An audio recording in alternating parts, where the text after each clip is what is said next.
But we'll start, of course, with the biggest game in the NFC North, the Lions and the Packers. The Lions a 3.5-point favorite. It's in Lambeau Field, 425, the Fox game of the week. Tom Brady will be in the building. A little light rain, low 50s. It should be a fun one from Lambeau. And we all remember what happened last year in Lambeau Field. It was one of those games where it finally felt like the Lions had taken over the division from the Packers. The Packers were going to be a thing of the past. Jordan Love looked bad. Detroit was up 27-3 at halftime early in the season, Thursday Night Football. I remember watching that game thinking, geez, Packers are dead. Like they are done. And then, of course, we flash forward to Thanksgiving. They play again, and Green Bay has one of their best games of the season. Jordan Love's in the middle of the hot streak, and they go into Detroit. Our friend Tom Monroe gets mad when I say this, but I thought they pounded the Lions in that game. I didn't think it was really that close. I don't know what Tom's watching or other Lions fans, but that was not a close game. I was eating dinner pretty early during the Lions-Packers game on Thanksgiving last year. So two pretty bad games for two of the better teams in the NFC. We were not hoping, but we were looking forward to the potential of them playing in the NFC Championship game last year before Green Bay choked away the 49er game. So we get that matchup here. And Ziggy, since I've done a lot of talking off the bat here, what are you most looking forward to in watching in this Lions-Packers matchup for first place in the division on the line?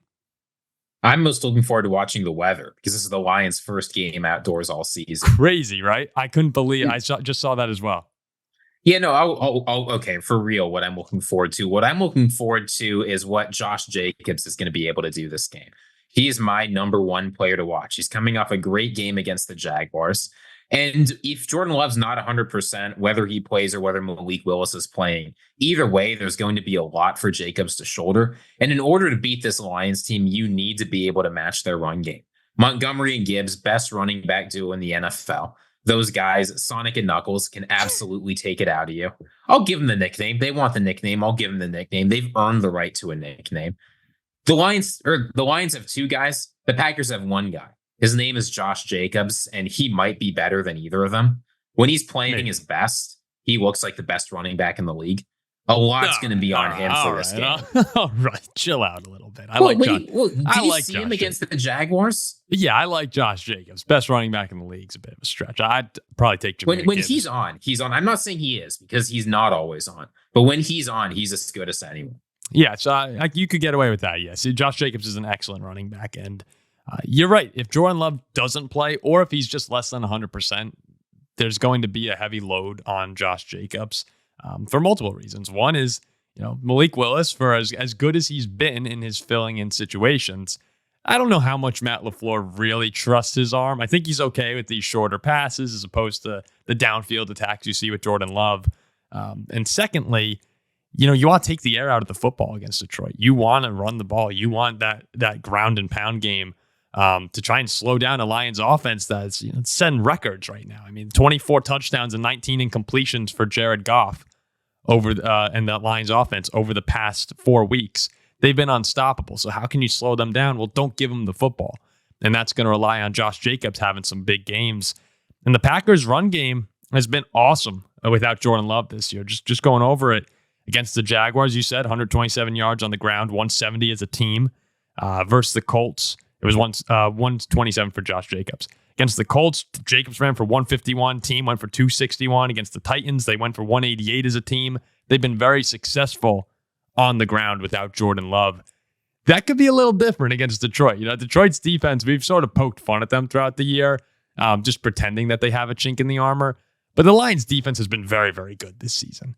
Now, obviously, losing Aiden Hutchinson was a big hit, but going against the Detroit defense is a lot different than the Jaguars, the Colts, or the Titans. And I'm not sure I'm ready to really buy into the Packers getting away with this.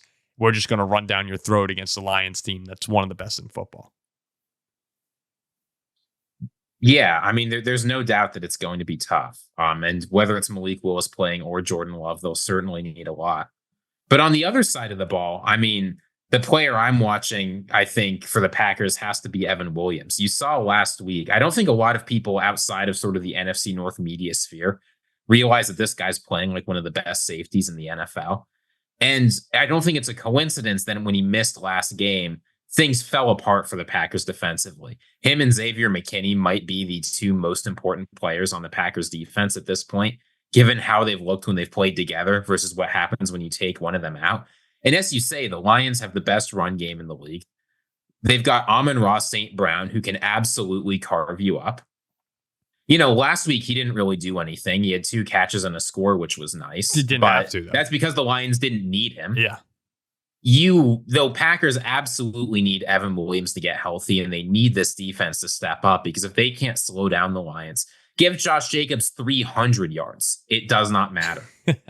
It's funny, Ziggy. This might be a situation where me and you are actually rooting for Green Bay. I know there are some Vikings fans who never root for the Packers, but in terms of what's best for the Vikings, I think I'm probably pulling for the Packers to win this game, because I still want to win the division, frankly, at this point. We've got the tiebreaker over him at this point. And we got the tiebreaker over Green Bay. So, I'm actually kind of pulling for the Packers to win this one. It's weird. There are Vikings fans who would never, ever accept what I'm saying, and I understand. It's against the Lions, right? It's not like it's against some random team. Yeah, but the Lions, who really cares?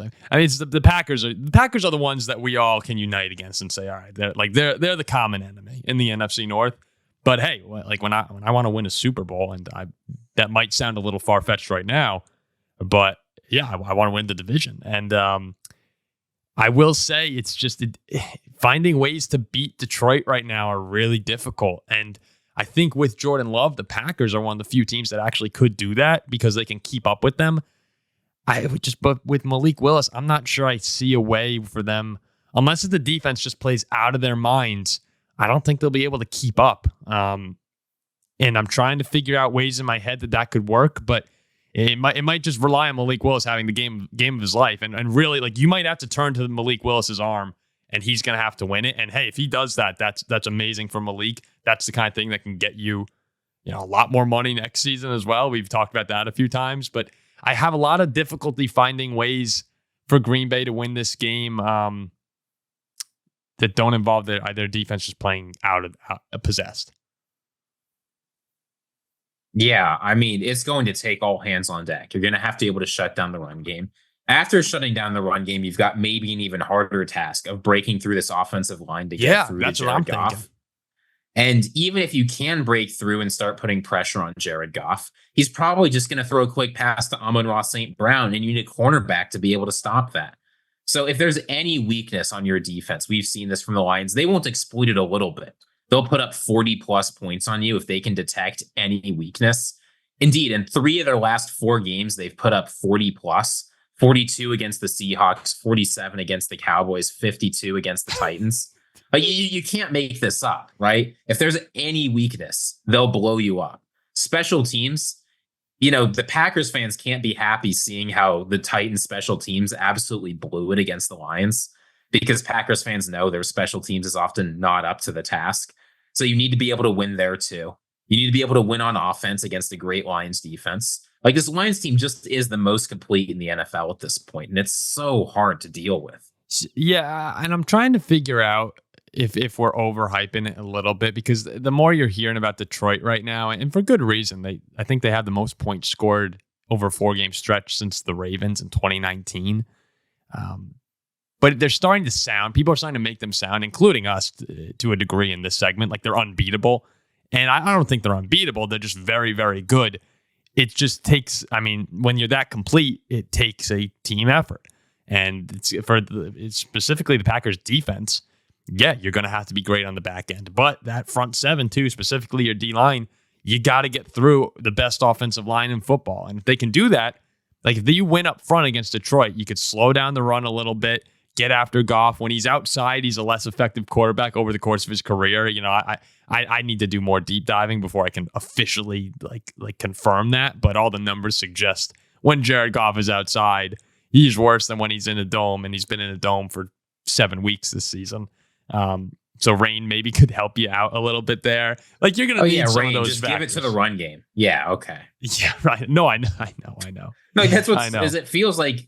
And teams get unlucky sometimes, right? But you're going to need something like a weird fumble or a weird interception or a muffed punt or something to beat this Detroit team, because it really feels like at this point in the season, they are clicking. And stuff like that happens. And the Packers have shown they're a good enough team that they can make weird things happen and take advantage of it. But, the Packers are coming off a 3-point victory over Jacksonville. The Lions are coming off a shellacking of a terrible team and a win over one of the best teams in the NFL. It feels like these teams might be heading in different directions. And I think that's why it's so important that the Packers are able to show up for this game.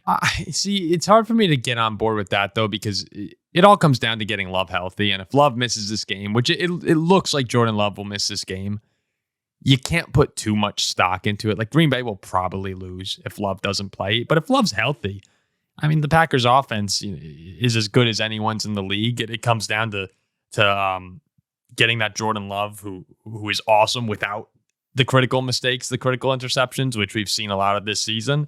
So, unfortunately, this matchup that we've been really looking forward to, you're probably going to have to wait until December 5th when they go to Detroit to get the real version of this that you want. But at that point in the season, I'm expecting both of them to still for Detroit playing their best football and Green Bay to probably be playing their best football. So that'll be a lot of fun. On the other hand, though, if you're a Packer fan and if you're able to win this, steal this one without Love playing, oh yeah, you're all in. It's all systems go. But yeah, I mean, this is a huge game. I think this feels like the kind of game, Ziggy, where if Detroit wins, they still have Minnesota again, they still have Green Bay again, but they're both in their own building. And they kind of get to put their foot down on the division, on the throat a little bit, because the Vikings are reeling. Green Bay will have Love banged up a bit, and you had the 2-game lead on them. Like, this is a chance for Detroit to really put their foot down on everyone in the NFC North and separate themselves. Yeah, so that's definitely right. And I think what it's going to come down to, if nothing else, is just, can this Packers defense handle the Lions offense? Because I'm confident. I mean, we've seen enough from Malik Willis. I think he'll be able to figure it out. He'll be all right. I think Jacobs will have a decent game. Like, I think you've got all those weapons, all those receivers. Jaden Reed will get it done. Like, the offense will be, if not good enough, close to good enough. I think the decisive matchup is going to be the Detroit offensive line versus a Packers defensive line that sometimes has looked like they're one of the best in the NFL and sometimes hasn't been able to do anything. Yeah, it depends on who shows up for that. And it'll be fun. I mean, it'll be a lot of fun. It seems like Detroit has kind of just owned this division for the past 2 years now. So, I saw that Brian Flores' defense in 23 games has allowed 30 or more points only 4 times. 3 of them were to the Detroit Lions. Yeah, the Lions own us. All right, so who do you have? Do you have a quick prediction here? We'll probably elaborate a little bit more during the full preview show on Thursday, but just to end out this discussion, who do you have? Lions are 3.5-point favorites going into Green Bay. I think they win. I think they cover. I do as well. Again, I'm rooting for the Packers in this one, shockingly, and I think that Green Bay they'll show up, but I expect Detroit to begin to pull away. And actually, I don't even. I think like Green Bay obviously will show up, but I think Detroit wins this one maybe by double digits without Jordan Love playing. So, yep, I got the Lions as well.